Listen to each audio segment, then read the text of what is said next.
Hello everyone, I hope you're doing well.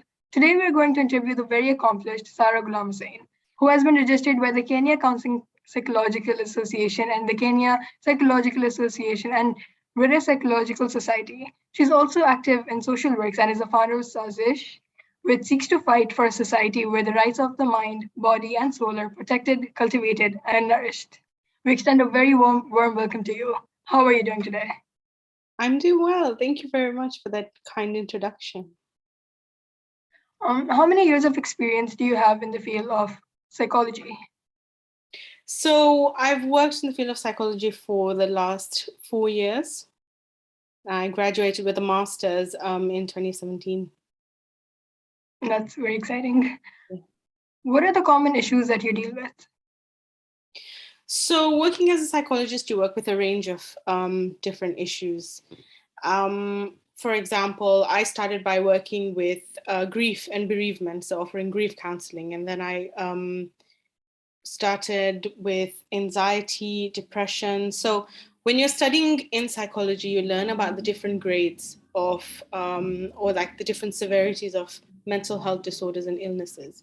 As a psychologist, you train with psychosocial issues, so helping with those issues that can, kind of impact your life. And then things like anxiety, depression, suffering from abuse, trauma, or any such thing like that. And then you move on to the more severe things, so the more issues that are pervasive or that can affect your life. These issues are normally classified as disorders. So you can have disorders like generalized anxiety disorder, for example, or you can have disorders like personality disorders, even disorders that are to do with learning, so like learning disorders or developmental disorders. So there's like a broad spectrum of different things that you learn about in different categories. In terms of what a psychologist provides, so different psychologists provide different things, and they have like a specialty in different areas, or they choose to specialize. I kind of provide an overarching support for different things at different ages. So if you think about children, I would help with things like behavioral issues, communication disorders, learning difficulties, helping to diagnose children with autism. I can help to do that. And then if you think about more around adolescent age, I help with things like adolescent behavioral issues or developmental issues, self-esteem, and then things like grief. Over the last years with COVID, you've lost so many people, and grief has become a real thing as well.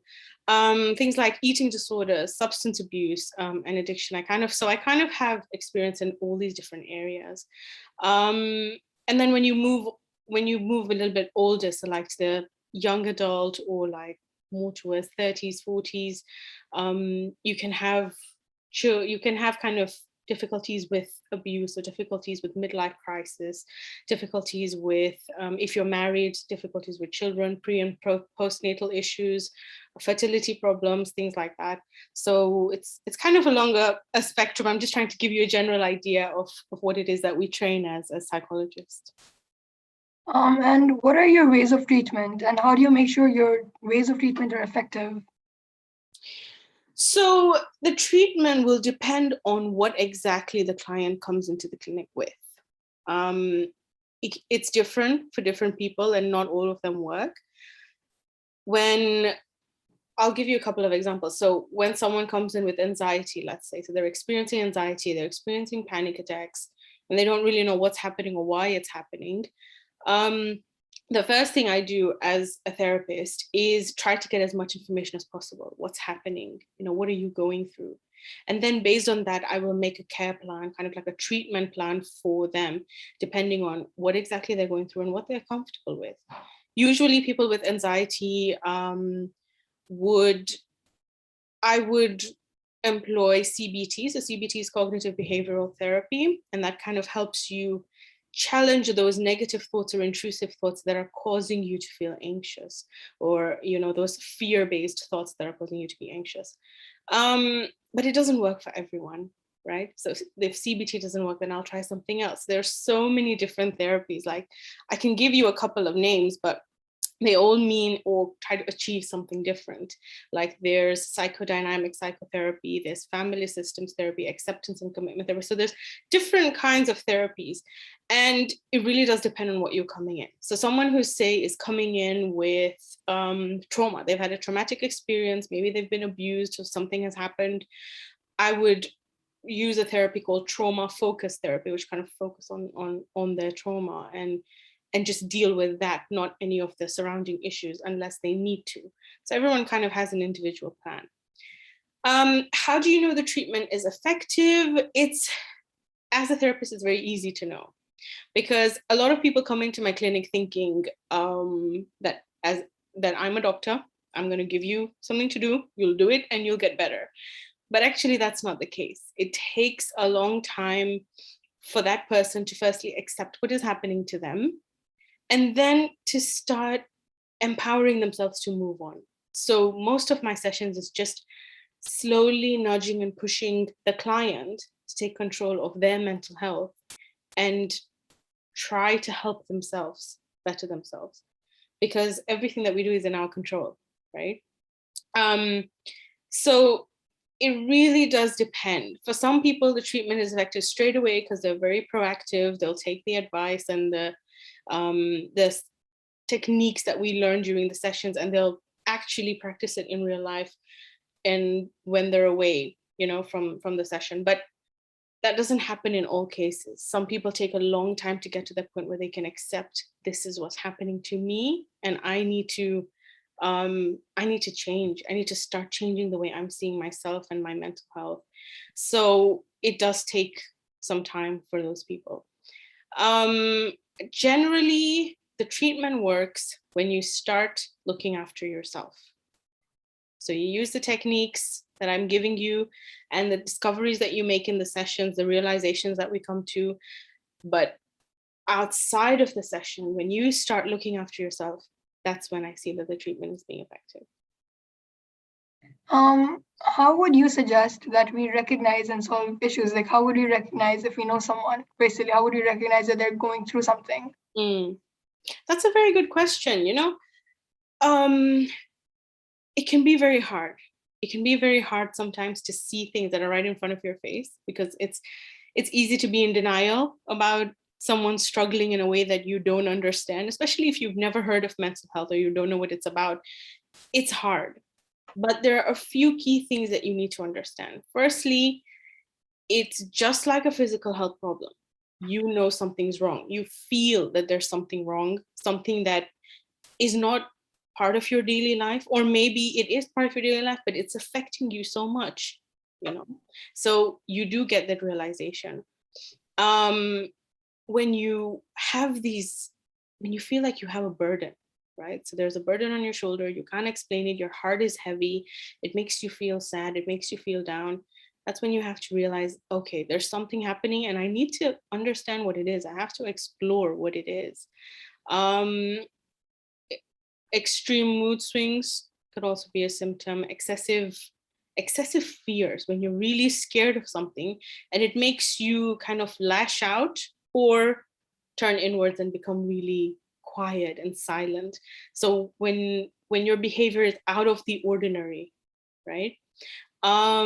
Significant tiredness. Some people, when something is wrong, they'll just get tired all the time. They don't have any energy, very fatigued.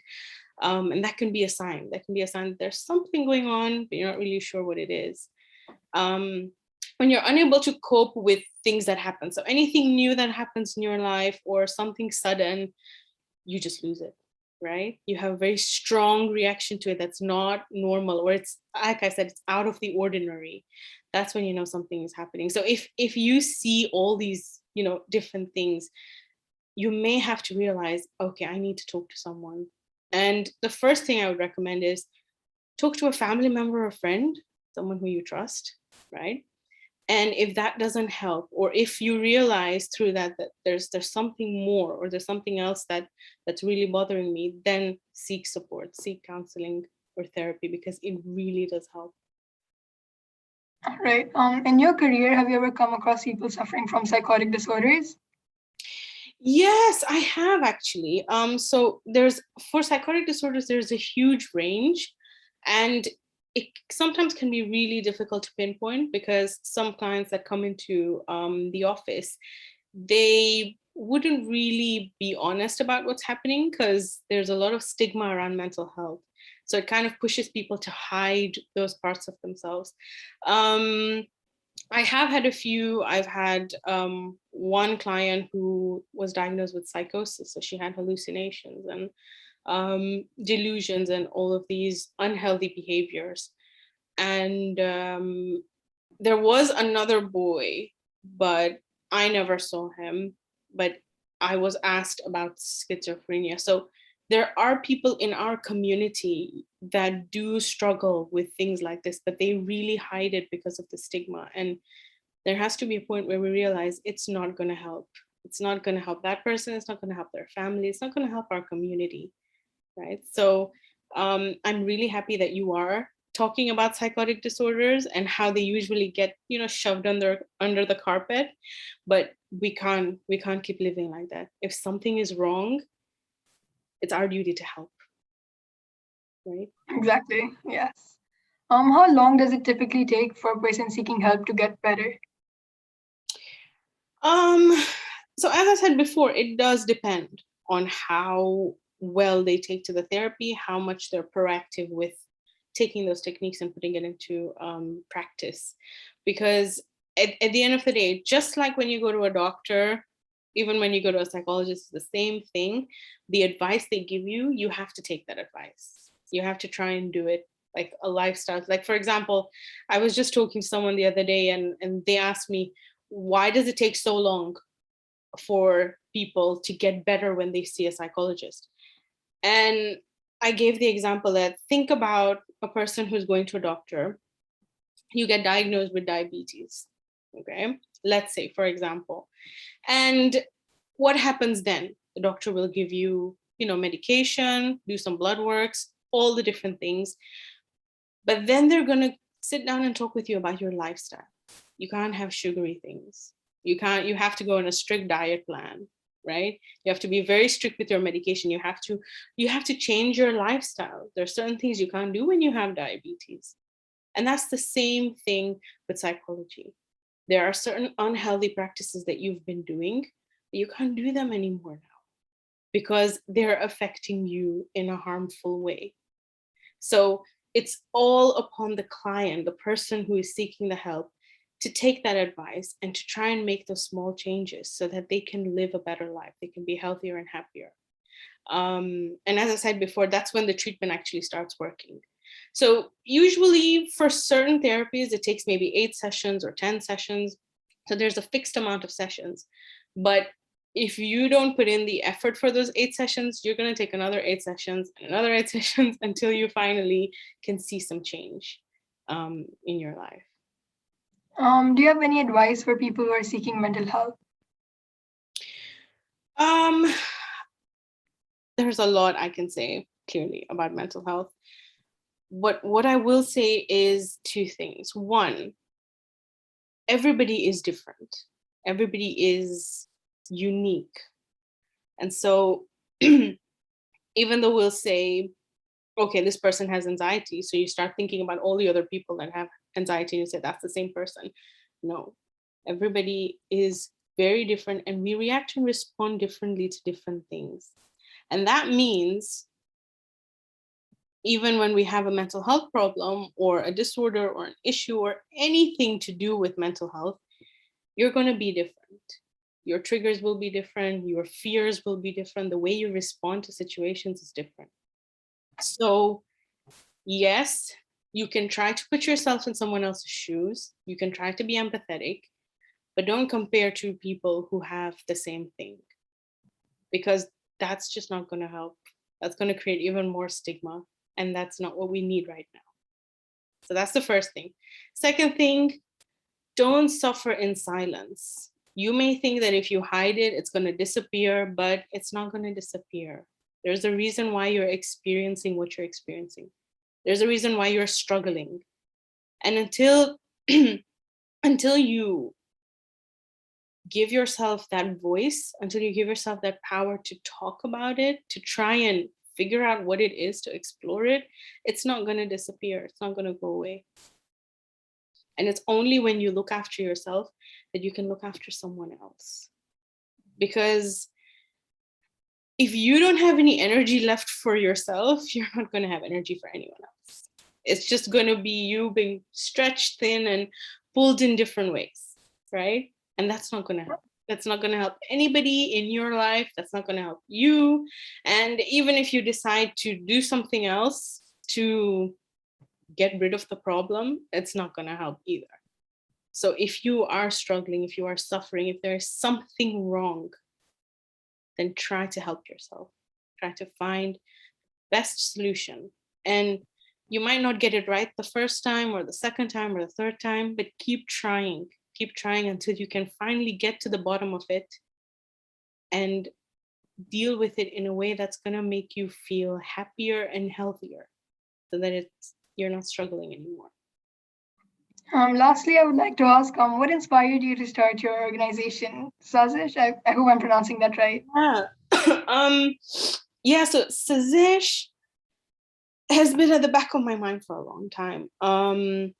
When I lost my mom, so in 2018, my mom passed away. And that's actually what pushed me to start this mental health platform, because I realized